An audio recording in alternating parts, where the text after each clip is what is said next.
Assalamualaikum warahmatullahi wabarakatuh. Yang Tiang Waalaikumsalam hormati warahmatullahi seluruh wabarakatuh. sivitas akademika Fakultas Ilmu Pendidikan Unesya, Ibu Gunati dan teman-teman semua. Matur nuwun, matur tampiasi atas kesempatannya diberikan menjadi narasumber di Prodi PLS. Kami sangat tersanjung. Salam dari semua teman-teman di Undikma. Jadi teman-teman mengatakan, wah keren Ibu bisa jadi narasumber di UNESA katanya. Makasih Alhamdulillah. Bunda. Iya. Iya, Pak Heri dan Bapak Ibu peserta sekalian, beberapa waktu yang lalu saya menjadi narasumber di TVRI NTB bersama Ibu Kepala ya, Kepala atau Ketua DP3AP2KB. Di situ dijelaskan oleh beliau bahwa angka kekerasan itu meningkat sangat tajam selama wabah COVID ini, selama BDR ini, selama WFH ini gitu. Jadi seperti yang disampaikan tadi oleh Pak Heri bahwa tidak mudah orang tua menghadapi a.m.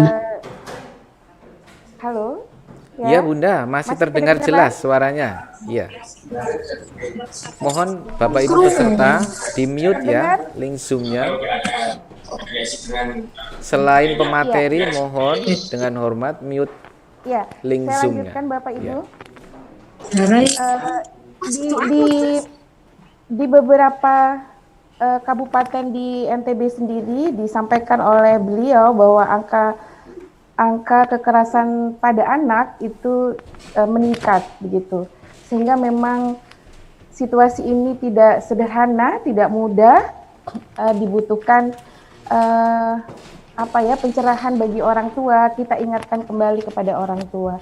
Di samping wabah COVID ini yang membuat situasi berbeda, yang tadinya anak hanya pagi sampai siang di sekolah, kemudian mereka les di rumah sore gitu ya. Sekarang seharian full 24 jam, kali berapa bulan ini anak berada di rumah. Sehingga kita bisa bayangkan situasi yang uh, memang membuat orang tua bahkan anak-anak juga ikut stres. Nah, apa yang bisa kita lakukan Bapak Ibu? Mari kita lihat slide-nya. Jadi mohon slide-nya bisa ditayangkan. Langsung saja ke ya. Jadi kita memang harus mengelola emosi kita, Bapak Ibu orang tua, Bapak Ibu guru, agar kita memberikan contoh kepada anak-anak kita. Karena sekali lagi yang dilihat oleh anak adalah contoh yang pertama adalah orang tuanya.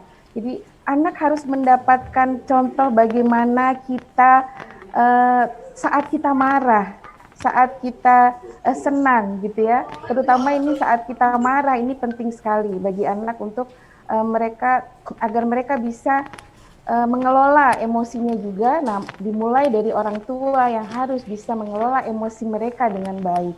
Dan itu kita harus belajar, terus belajar dari hari ke hari, karena tidak ada fakultas pendidikan orang tua atau prodi orang tua ya Bapak Ibu ya.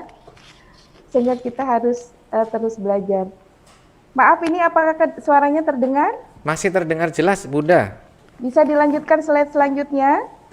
Bisa Bunda. Apa yang dimaksud dengan pengelolaan emosi? Jelas. Jelas ya? Oke, terima kasih. Jelas. Adalah kemampuan seseorang untuk mengatur kondisi perasaannya agar sesuai dengan lingkungannya. Jadi emosi kita bisa kita kelola dengan baik sehingga tidak merugikan orang yang ada di sekitar kita.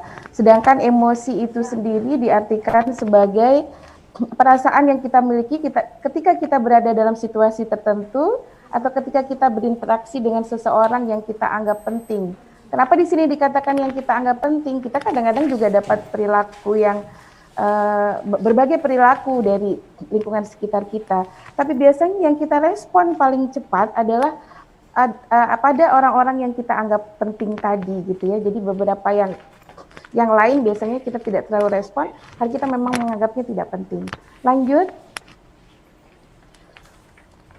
Bisa dilanjutkan. Nah, hampir seluruh ahli psikologi membagi dua jenis emosi Bapak Ibu, yaitu emosi positif dan emosi negatif. emosi positif di sana ada bahagia, cinta gitu ya, senang. Kemudian emosi negatif itu ada marah, cemas, rasa bersalah, sedih, takut, itu masuk dalam emosi negatif. Kita lanjut lagi. Oke.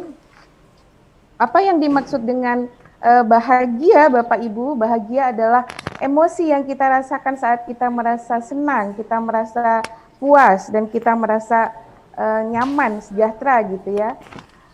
Ada rasa marah, ada rasa sedih, kemudian ada, lanjut saja, ada rasa takut, ada rasa jijik. Nah, jadi semua emosi itu yang paling banyak kita temukan pada anak-anak usia dini itu adalah biasanya rasa marah gitu ya. Kita lanjutkan PPT-nya. Halo. Ya, langsung saja Ibu, ini sudah. Kita lanjut saja. Lanjut PPT yang yang perlu memiliki kemampuan mengelola emosi itu? Tentunya salah satunya adalah kita. Jadi bagaimana kita bisa menguasai, mengelola emosi kita agar sesuai dengan kebutuhan anak kita. Tadi disampaikan oleh Pak Heri, anak 3 membuat kita stres ya Pak Heri. Iya, tapi tentunya kita harus mengelola emosi kita agar tadi tidak memberikan dampak yang negatif kepada anak-anak kita. Kemudian kenapa kita perlu mengelola emosi kita? Kenapa penting kita harus mengelola emosi kita dalam pengasuhan ini? Slide selanjutnya. Apabila anak-anak kita, slide selanjutnya Ibu. Slide. Apabila anak-anak kita sudah mendapatkan contoh pengelolaan emosi yang baik dari kita sebagai orang tuanya, maka maaf ini terlalu cepat sebelumnya. Slide sebelumnya, maka anak-anak kita akan menjadi anak-anak yang pertama adalah mereka memiliki kemampuan sosialisasi yang baik. Misalnya saja anak kita saat marah di luar lingkungan rumah atau di sekolah gitu. Kalau mereka terbiasa mendapatkan contoh bahwa kalau marah itu orang tuanya apabila marah memukul. Tadi ada contoh yang sangat baik dari buku Narti, Bapak Ibu, ceritakan tentang seorang anak yang tidak sengaja menumpahkan susu. Kalau kita pada umumnya orang tua pasti akan marah ya, gitu ya. Akan marah, akan mengatakan, tidak hati-hati, kamu ceroboh, makanya ibu sudah bilang gitu ya. Dan kata-kata negatif yang lain misalnya saja. Tapi tadi yang terjadi adalah orang tuanya mengatakan, karena sudah terlanjur tumpah, mari kita bermain anak-anak dengan susu ini dengan berbagai macam cara tadi, sampai kemudian mereka diajarkan untuk bagaimana membereskan tumpahan susu itu, gitu ya, dengan berbagai alat tadi. Kemudian dijelaskan oleh orang tuanya bahwa kalau ambil susu hati-hati ya nak, karena kalau tidak hati-hati nanti bisa jatuh seperti tadi. Sayangkan susunya kalau kebanyakan tumpah gitu ya, lebih baik susunya kita minum. Nah, kalau diberikan contoh yang seperti itu oleh orang tuanya di rumah, maka saat anak merasakan marah di sekolah, mereka bisa mengendalikan dirinya juga, karena mereka sudah terbiasa diberikan contoh. Sebaliknya, Bapak Ibu, apabila anak saat melakukan hal yang tidak menyenangkan, langsung dipukul, langsung biasanya diomelin gitu ya, maka yang akan dia lakukan juga adalah seperti itu pada temannya. Jadi ada anak yang biasanya sedikit-sedikit temannya dipukul gitu ya, sering melakukan kekerasan kepada temannya yang lain. Nah, itu sebenarnya adalah cerminan bagaimana dia di rumah gitu ya. Bisa jadi orang tuanya mengajarkan kalau ada masalah itu jalan keluarnya adalah memukul, jalan keluarnya adalah marah-marah, melampiaskan marah kepada sekitarnya gitu. Maka apabila kita sebagai orang tua bisa mengelola emosi kita dengan baik, maka ini anak kita akan memiliki kemampuan sosialisasi yang baik, kemudian mereka lebih mampu mengelola emosi negatifnya secara efektif, Misalnya saja kalau kita marah, ibunya memberikan contoh kalau marah itu diam dulu. Nah, bisa jadi anaknya juga nanti akan mencontoh, oh kalau ibu marah biasanya di rumah itu ibu akan diam dulu. Nanti habis itu baru ngomong ke temannya, kamu kalau pinjem mainan saya ngomong dulu ya, jangan langsung ambil mainan saya misalnya. Tidak sebaliknya, langsung kamu ngambil mainan saya ya, nggak boleh begitu, langsung diambil. Tidak hanya mengambil mainannya, mungkin temannya juga ikut dipukul mungkin, karena bisa jadi selama ini dia juga mendapatkan contoh seperti itu. Kemudian anak yang dibesarkan oleh orang tua yang emosinya stabil, mereka akan memiliki kemampuan konsentrasi yang lebih baik. Mereka akan lebih tenang gitu ya di sekolah. Kemudian nah, anak-anak yang mendapatkan contoh dan perilaku yang pengelolaan emosi yang baik dari orang tua, biasanya adalah anak-anak yang sedikit sekali bermasalah di sekolah. Bapak Ibu, saya terlibat di Direktorat Pendidikan Keluarga sejak tahun 2015 sampai kemarin ya, karena direktoratnya sudah tidak ada lagi tahun ini, tetapi berdasarkan pengalaman itu yang dari forum ke forum, menemui orang tua pada kelas orang tua, kemudian kita juga ada BIMTEK, ada PCP, ada TOT, dan seterusnya. Saat kami penggiat pendidikan keluarga ini biasanya berkumpul, kita terimalah banyak sekali kasus-kasus Bapak Ibu. Misalnya saja contoh yang ini kami dengar, kita sering lihat di TV ya, dan kami dengar baru akhir tahun 2019 saat kami mengadakan BIMTEK di Provinsi NTB, BIMTEK Pendidikan Keluarga di Provinsi NTB. Diceritakan oleh salah satu narasumber dari pusat bahwa yang kita juga sering lihat di TV, ada anak-anak yang masuk dalam geng-geng itu ya, mau geng motor dan geng apa saja, mereka berkumpul. Nah, kalau dalam teori delinquen, teori kenakalan remaja, kenakalan anak, itu dikatakan bahwa anak-anak yang seperti ini biasanya ditolak oleh orang tuanya. Jadi anak-anak yang tidak diberikan penghargaan, boro-boro kasih sayang ya Bapak Ibu ya. Anak yang selalu disalahkan, anak yang ditolak gitu oleh keluarganya. Anak yang selalu mendapatkan kata-kata yang negatif gitu ya. Harga dirinya tidak ada, penghargaan kepada dirinya tidak ada. Sayangnya itu juga dilakukan oleh sekolah. Dia dianggap si troublemaker, dianggap si pembuat masalah oleh bapak ibu gurunya. Kemudian juga di masyarakat mereka dilabel seperti itu, anak yang membuat masalah. Sehingga anak-anak yang ditolak di semuanya ini, mereka kemudian menjadi satu gitu ya, mereka mendapatkan penghargaan dari temannya sendiri, tadi yang satu geng. Dan yang paling kita sesalkan adalah Bapak Ibu, mereka membentuk geng itu, bahkan ada tingkatan-tingkatannya. Untuk meningkatkan tingkatan masuk geng mereka itu, mereka melakukan perilaku-perilaku yang Masya Allah dalam nalar kita itu, dalam logika kita, kalau hati kita mungkin kita langsung menangis. Misalnya saja begini, mereka akan janjian pada jam 12 malam ke atas gitu ya. Mereka akan pergi ke satu tempat yang sudah ada di sana timnya biasanya yang sudah tahu jalurnya mana yang akan mereka lewati. Di sana kemudian mereka akan bareng-bareng gitu ya. Yang lebih menyedihkan adalah apabila mereka bertemu dengan orang, maka orang itu akan mereka lukai. Apabila mereka bertemu dengan benda, dengan barang, maka barang itu akan mereka rusak. Iya, Bapak Ibu bisa bayangkan gitu. Sangat menyedihkan ya. Saya enggak tahu harus bicara apa gitu saat mendengar informasi ini gitu. Dan di situ disetelkan juga videonya gitu. Terlihat sekali mereka sangat garang. Nah, Bapak Ibu kita lihat dampaknya. Saat anak-anak kita berikan contoh yang salah gitu ya. Saat kita tidak bisa mengendalikan emosi kita, ternyata kita sangat melukai mentalnya, psikologisnya, psikisnya, kita lukai mereka. Kita bisa ke slide selanjutnya. Ya, yang mempengaruhi emosi kita pada umumnya adalah dua faktor Bapak Ibu ya, internal dan eksternal. Internal itu adalah faktor bawaan kita gitu ya, kondisi fisik kita. Tentunya kalau kita sedang stres itu beda dengan saat kita merasa nyaman gitu ya. Makanya BDR ini kan salah satunya tadi menyebabkan stres.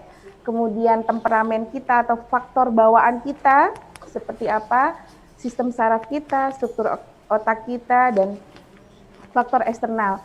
Faktor eksternal ini diantaranya adalah pola asuh yang kita terima selama ini dari orang tua kita seperti apa, gitu ya.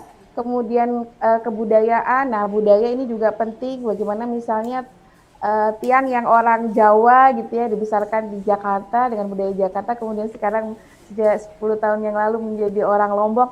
Ternyata setiap budaya itu punya keunikan sendiri ya gitu, yang juga nanti akan mempengaruhi anak-anak kita. Nah, banyak dampak-dampak positif atau hal-hal yang positif yang kita terima dari lingkungan budaya ini yang bisa kita manfaatkan untuk mendidik anak-anak kita. Ya, bisa lanjut Bapak Ibu. Lanjut lagi untuk PPT-nya. Ya, sebagai manusia biasa, Bapak Ibu kita pasti pernah marah. Apakah ada yang pernah tidak pernah marah? Bapak Ibu, apakah ada yang pernah tidak marah? Tidak pernah marah? Tidak mungkin ya. Tidak mungkin. Iya, itu pasti tidak sehat gitu. Iya, kita tetap bisa marah gitu. Hanya saja tadi bagaimana kita bisa mengelola marah kita. Maka saat kita marah tadi biasanya kondisi tubuh kita itu otot-otot kita akan menegang, denyut nadi jantung itu akan lebih meningkat, kemudian matanya biasanya membelalak gitu ya. Nah, saat kita marah seperti itu, lebih baik kita diam dulu, kita tarik nafas dalam-dalam gitu ya. Kalau dalam psikologi itu kita boleh menarik nafas dalam-dalam, kita agak minggir, menjauh dari sumber marah kita. Kalau memang anak-anak lagi membuat kita marah di ruang tengah, maka kita boleh ke kamar mandi dulu, cuci muka gitu ya. Kita tarik nafas dalam-dalam, kemudian kita mencoba menenangkan diri kita. Karena kalau tadi langsung marah, langsung dilampiaskan ke anak-anak, itu tadi Bapak Ibu. Jadi kalau kita ibaratkan papan tulis, kalau kita menulis salah, itu dengan mudah bisa kita hapus ya. Tetapi kalau salah perlakuan, salah ucapan yang kita sampaikan kepada anak-anak kita, itu tidak semudah itu Bapak Ibu. Itulah yang akan membentuk mereka, akan mewarnai jiwa mereka, akan membentuk perilaku mereka, anak-anak kita ini. Nah, apa saja yang perlu kita lakukan saat kita marah? Yang pertama adalah kita harus temukan penyebab kita marah itu apa. Nah, kalau mau bolehlah ditulis ya. Misalnya, Ibu tidak suka kalau rumah berantakan gitu. Mohon maaf Ibu Bunda tidak Nur, suka waktunya kalau kurang setelah main 3 menit Bunda Nur mainannya Aini. tidak dikembalikan ke tempatnya, misalnya gitu. Ibu tidak Mohon suka maaf Bunda kalau Nur, waktunya kurang 3 sampai 4 menit. Oke, Bapak. Iya. Ya, nah itu yang pertama, kemudian yang kedua kita coba ubah pikiran-pikiran kita yang negatif kepada pikiran-pikiran yang positif. Jadi tadi karena kembali lagi kita ingin anak-anak kita tumbuh menjadi anak-anak yang baik, maka kita berusaha untuk mengelola emosi kita. Kemudian jangan takut yang ketiga adalah jangan takut kita menyampaikan kepada anak kita, kepada suami gitu ya, kepada sahabat kita bahwa kita tidak suka misalnya terhadap perilaku tertentu, tapi tentunya harus disampaikan saat tadi kondisi kita sudah berkurang marahnya gitu ya, atau kita sudah lebih tenang. Kemudian yang keempat, ya kita jangan ragu untuk menjauh sebentar. Jadi maksudnya adalah tadi seperti yang sudah saya contohkan tadi, kita menjauh sebentar dari situasi itu, kemudian kita mencoba untuk menenangkan diri kita gitu ya, berpikir positif, kalau perlu mau mau tadi tarik nafas dalam-dalam. Kalau dalam agama kita, kalau kita sedang marah, Bapak Ibu, kalau kita berdiri kita diminta duduk, kemudian kalau kita masih marah juga kita diminta untuk ambil wudhu. Kalau ambil wudhu, setelah berwudhu pun kita masih marah, maka kita diminta untuk sholat 2 rakaat. Kalau masih marah juga, nah itu enggak tahu deh ya, setannya banyak sekali itu berarti. Ya, kemudian yang kelima, kita bisa juga minta bantuan Bapak Ibu pada ahlinya kalau memang. Jadi begini, kalau di dalam psikologi, perilaku yang abnormal itu apabila sudah mengganggu kehidupan sehari-hari kita, gitu. Jadi kalau marah Bapak Ibu, Ibu terutama kita bicara Ibu ini ya, meskipun pengasuhan juga ada tanggung jawab ayah. Kalau kita merasa bahwa kita sudah terlalu stres, terlalu sering marah, intensitasnya kita tidak bisa tenang, maka kita bisa saja meminta bantuan gitu ya kepada ahlinya, atau sekedar kita cerita, curhat kepada sahabat kita yang kita percaya.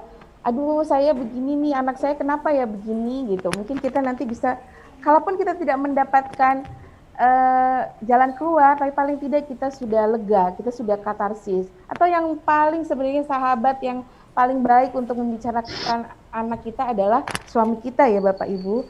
Ya, kemudian hal-hal yang perlu dihindari ketika marah, apa saja? Yang pertama adalah tadi slide selanjutnya, satu lagi, ya. Yang pertama adalah tadi kita harus menghindari kata-kata yang memancing tadi ya, memancing kita mengatakan kalimat-kalimat negatif, kamu anak nakal, kamu anak bodoh, kamu anak, aduh, apalagi kalau itu dikatakan oleh seorang ibu, karena katanya kata-kata ibu itu adalah doa. Jadi kalau kita sedang marah, lebih baik kita diam. Nah, disinilah diam itu emas ya Bapak Ibu ya, karena saat khawatir kalau kita marah, kemudian semakin kita mengatakan kata-kata yang meluapkan kata-kata marah kita itu, jadi seperti api yang disiram bensin.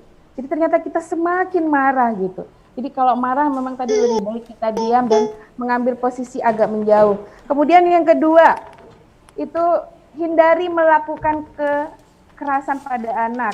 Tadi saya sudah sampaikan bahwa data di beberapa kabupaten di NTB ternyata kekerasan pada anak itu meningkat. Kemarin kita merayakan Hari Anak ya. Salah satu hak anak adalah mereka mendapatkan pengasuhan yang nyaman, disertai kasih sayang, dihargai, memenuhi kebutuhannya, dan seterusnya.